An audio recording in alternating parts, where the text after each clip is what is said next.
This is the Indonesia Channel. Coming up in today's Indonesia, the look of Indonesia's democracy towards its 69th Independence Day. Our Business Watch profiles Ciputra Group and their international expansion plans. And we taste the traditional cuisine in the form of cookies, nasi uduk, soto, you name it.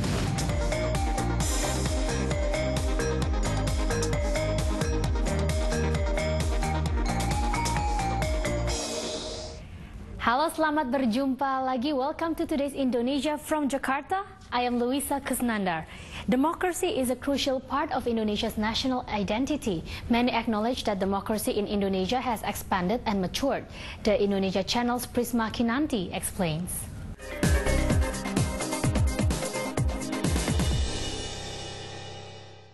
Democracy has been an important element of Indonesia's history. As the country gets ready to celebrate its 69th Independence Day on August 17th, many believe that Indonesia is well on its way to becoming an established and mature democracy.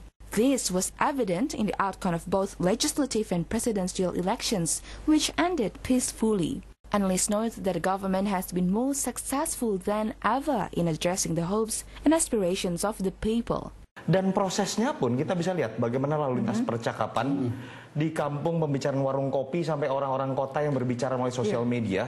Saya pikir luar biasa ramai, sehingga ketika kita melihat hasil akhirnya damai, saya pikir kita bisa mengatakan ini stepping stone, ini milestones ketika kita masuki babak baru demokrasi yang lebih substansial.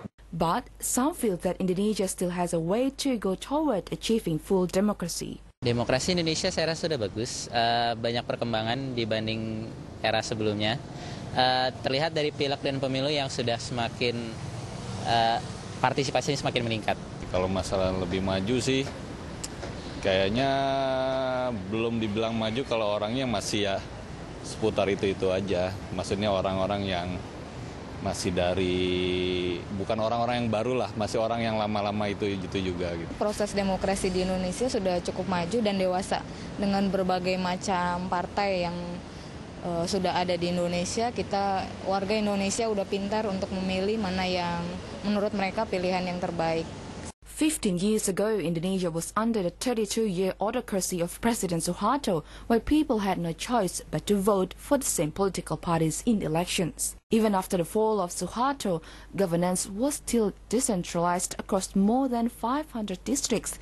Each, when elected, had its own parliament and set of ministries. But Indonesians have high hopes that newly elected President Joko Widodo will be able to manage the country's democratic process.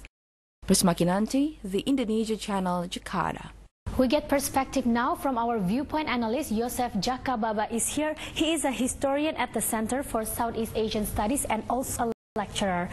Yosef, for viewers who are not familiar with the Indonesian history, can you briefly describe how Indonesia declared independence from the Dutch and not the Japanese? Okay.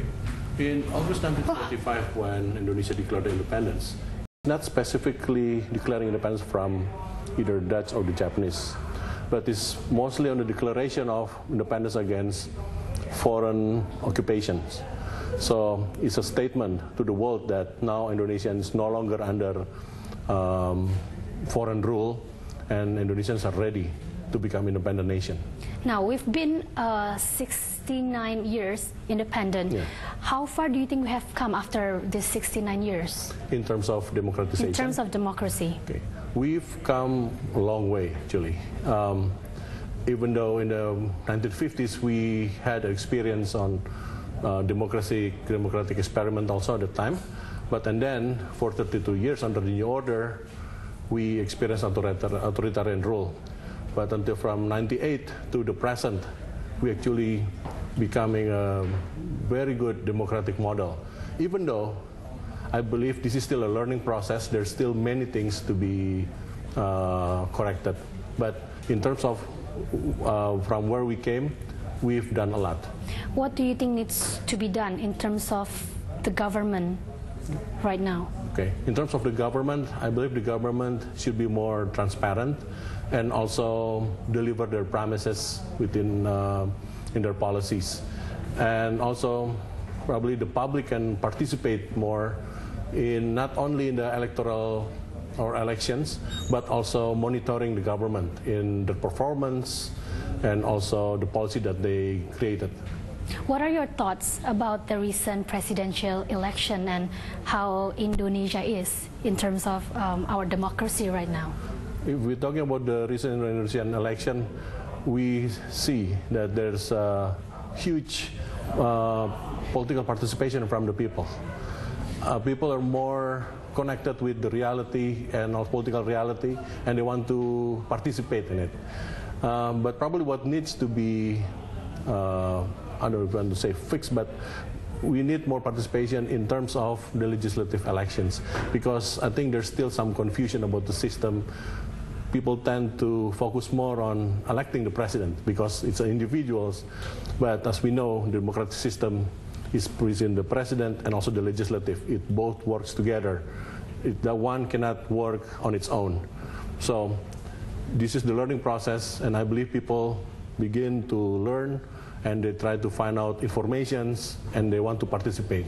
Well, definitely this is a learning system for a learning process for Indonesia, and this presidential election is actually a good breakthrough for Indonesia's democracy. Good, now, people have high hopes for the president-elect. Could this be a turning point in our democracy? We hope so. Lots of people hope so, but I mean, we have to also be careful in the sense that the president-elect is not a superpower. He cannot work on alone. People need to support, and I think people need also be realistic. Even though people like to have high hopes that probably everything will be better, but reality, you have also to have, there's many things to be worked on, and that not only can depend on one person. Everyone has to work together. The government, with the society, and the people, they have to work together to find solutions in many problems and also opportunities that this country have. So Indonesia has to unite. Yes. Has to be one. Exactly. Last question here. How do you see Indonesia for the next 5 years, 10 years ahead? Okay, 5 to 10 years. If we can maintain the current momentum in terms of democratization, I believe we can become a stronger democratic nation in terms of not only the political system, but also in terms of delivering economic prosperity to the people. But of course, there's some warning signs that there are some elements that probably have wanted to go back to the time when there's no democracy. But I think if democracy can prove itself that it can deliver and can work, I believe in 5 and 10 years we can become a very great country. Of course, and it's really good to see that Indonesia is heading the right way. Yes. Thank you, Viewpoint analyst Yosef Jakababa, for your information and for your time. Okay, thank you. North Korea is offering to cooperate with Indonesia in the field of nuclear technology. The offer was made by visiting North Korean Foreign Minister Ri Soo-yong during a meeting with President Yudhoyono in Jakarta on Wednesday. North Korea argues that Indonesia can use the technology to generate cheap energy.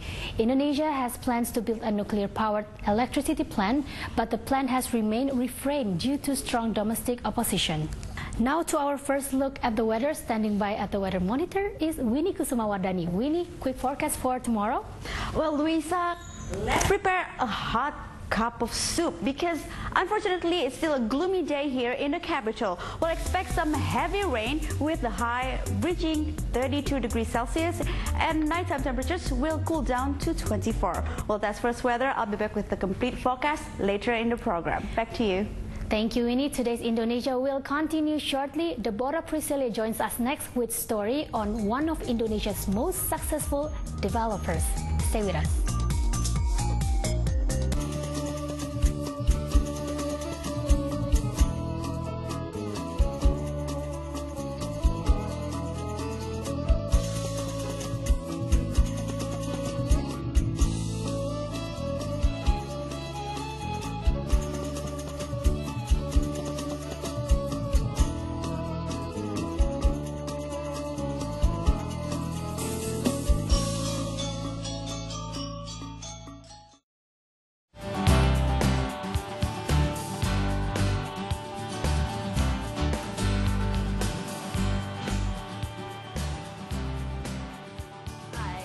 I'm Caitlin Turner, and welcome to Yoga Bliss.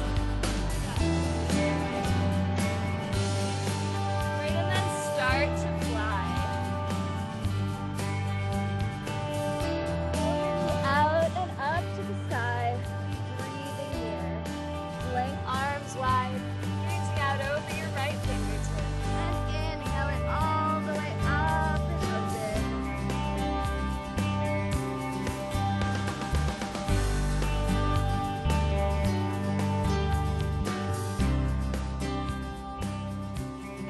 Follow me on my travels every week on the Indonesia channel.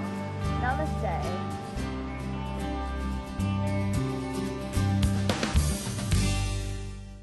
Hello, I'm Sun Jie coming to you from Arirang TV and Radio here in Seoul, South Korea. Congratulations on the launch of the Indonesia channel. Congratulations for the Indonesia channel for launching this year. I hope this is a new channel that will bring the beauty and the wonders of Indonesia for the whole world to see. Success for all your efforts to develop Indonesian in your special English channel.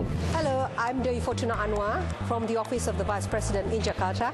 Congratulations to the Indonesia channel for its launching. I'm Ahok, Vice Governor Jakarta. Congratulations on the launching of the Indonesia channel. I hope success for all of us. The Indonesia channel for the world to see.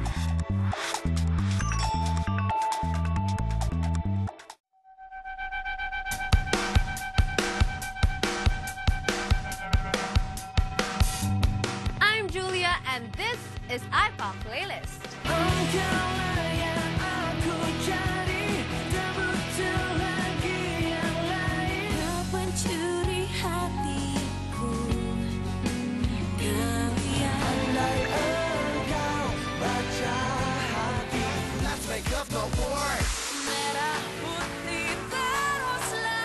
It's an hour a day of the hottest music from the best Indonesian artists. My darling, I love you, you know that it's true. You know that it's true.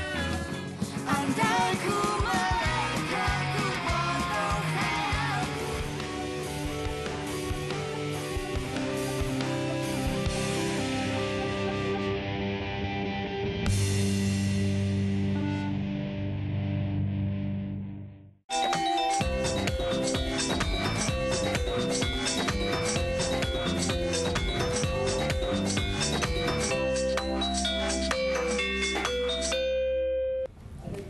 You're watching today's Indonesia from the Jakarta studio of the Indonesia channel, the country's first with 24 hours in English. U.S. markets extend gains based on the retail sales data, while markets in Asia is influenced by the speculation of the continuity stimulus in China. Here with that and more in our Business Watch is Deborah Priscilla. Deb, how's the market today? Well, Luisa, Indonesia has plans to increase subsidized fuel prices this year, and the arrangement for the 2015 state budget will open another opportunity for the market to move down. As for the markets today, here's how they finish in Jakarta and around the region.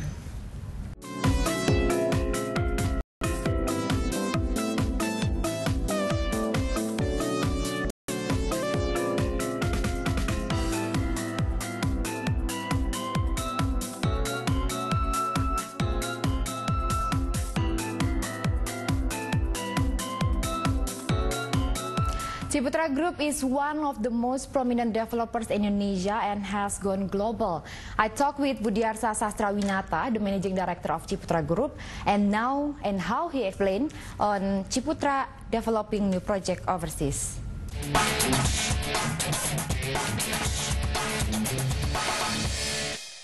Well, property has been the main core business of Ciputra Group. As you know, Mr. Ciputra himself is like the, people say that they're the pioneer of the real estate in Indonesia, as well as now going abroad. We can see that there's a lot of obstacles, there's a lot of challenge actually in doing business in property sector. And there's a lot of competitor also. What do you think about it? Challenges appears and something that you cannot avoid in any business. But it's true that property business itself is having a lot of challenge because the regulation also still developing. But being in the business as our core business, I think we manage to survive and even grow with the business. Actually, every year we have a few new projects. But if you look at the latest one, maybe the Ciputra World 1.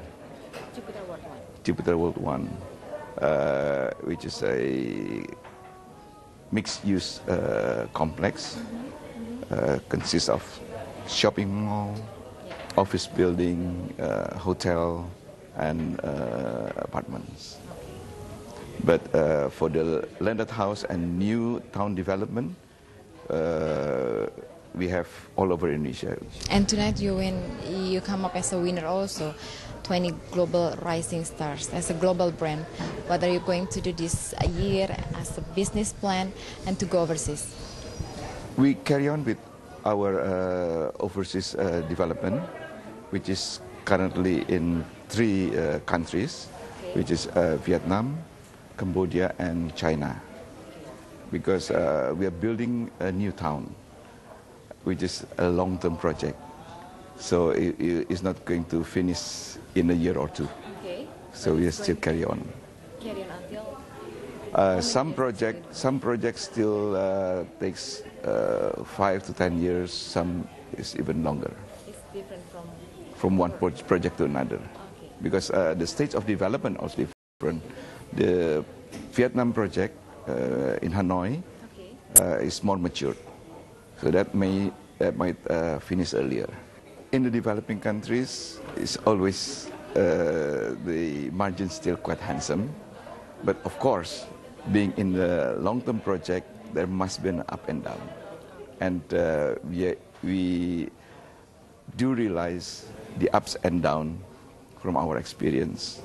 Ciputra is planning to complete another Prega project called Ciputra World 2 by the end of this year in Jakarta. And that's for business today, Luisa. And I'm sure that can be your next hangout place. Not only me, yes? but you also for sure. Of course. Thank you, Deborah. One of today's Indonesia is coming up. We taste the unique Indonesian cuisine flavored cookies. That's ahead.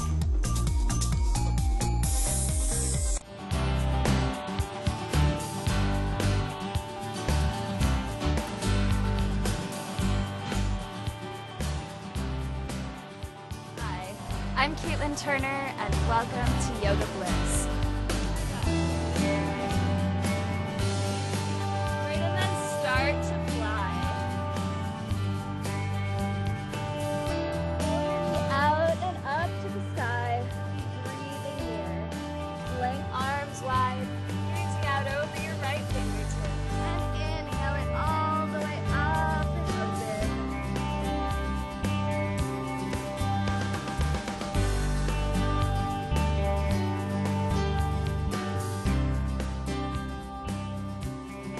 Follow me on my travels every week on the Indonesia channel. Namaste.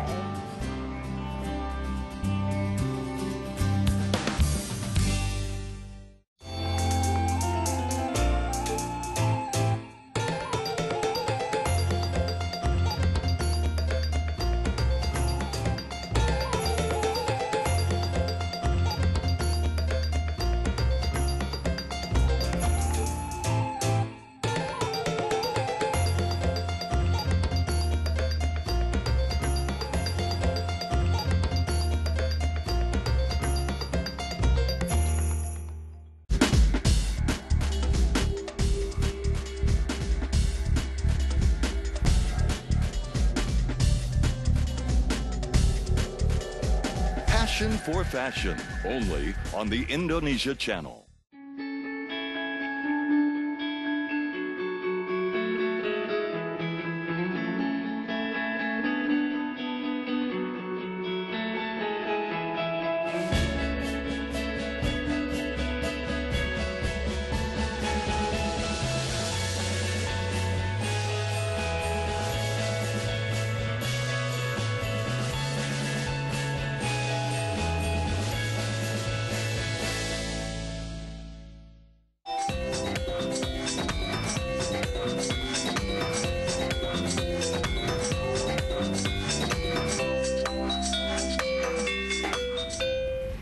is today's Indonesia, and we are your daily window into this dynamic archipelago. A Jakartan biscuit producer invents cookies with authentic Indonesian cuisine flavor. The Indonesia Channel's Nonggol Darapati explains.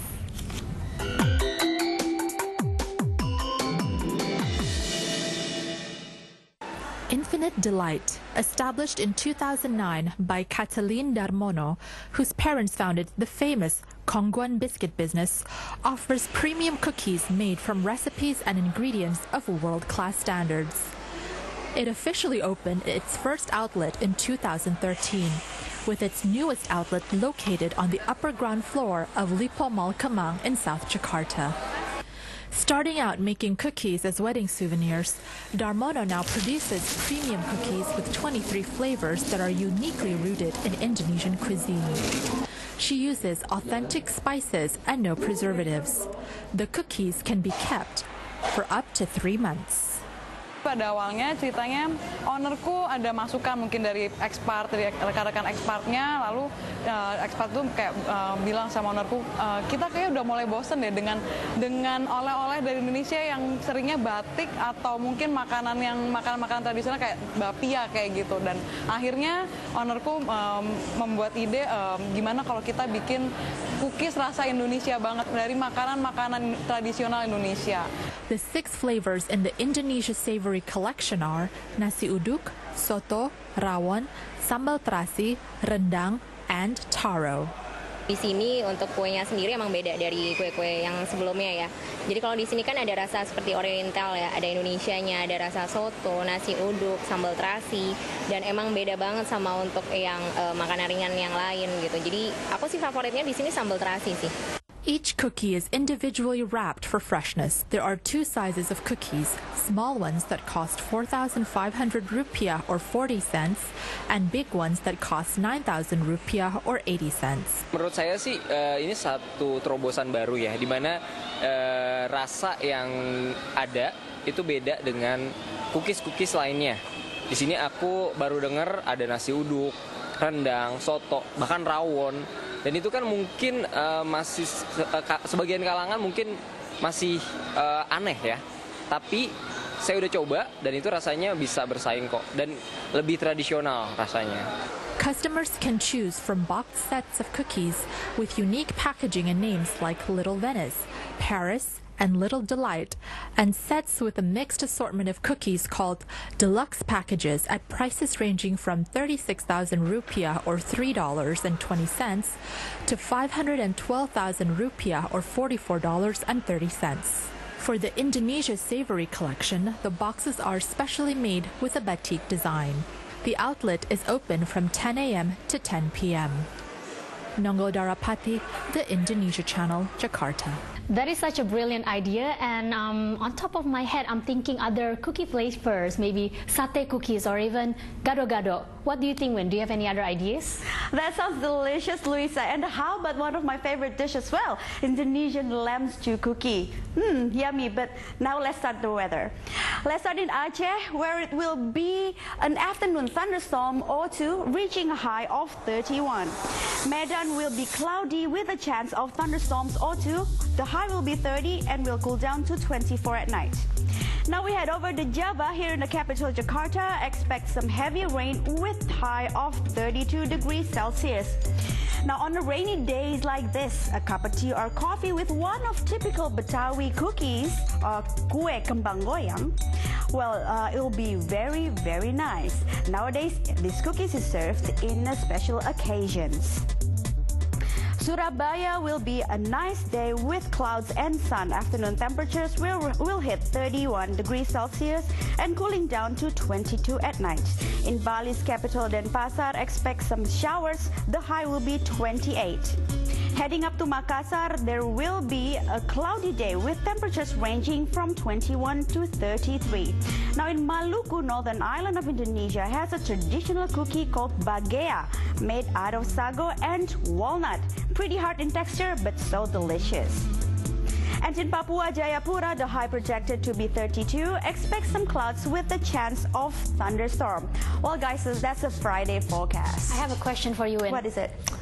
kue kembang goyang. What is that in English? That's actually like kembang goyang. That's a dancing flower. Dancing flowers. Like It's feedback time now, guys. Johan posted this on our Facebook page. Still no TIC in Holland UPC. Well, we will be available on UPC very soon, Johan, so keep waiting. Meanwhile, you can watch us online or you can download us on your apps just by searching the Indonesia channel. If you have any comments you'd like to share, you can contact us info@theindonesiachannel.com, and you can also reach us through social media. Now to our last story today. Thousands of people packed the peak of Mount Bromo to witness the annual Kasada ceremony by the Hindu Tengger tribe. Tourists, including local residents and foreigners, packed the Hindu temple at the base of Mount Bromo's central crater. The Kasada ceremony involves a parade where offerings for the supreme god and the ancestors are carried by village elders. According to tribal belief, nothing should prevent the ceremony from being held at the designated date, not even volcanic activity. Wow.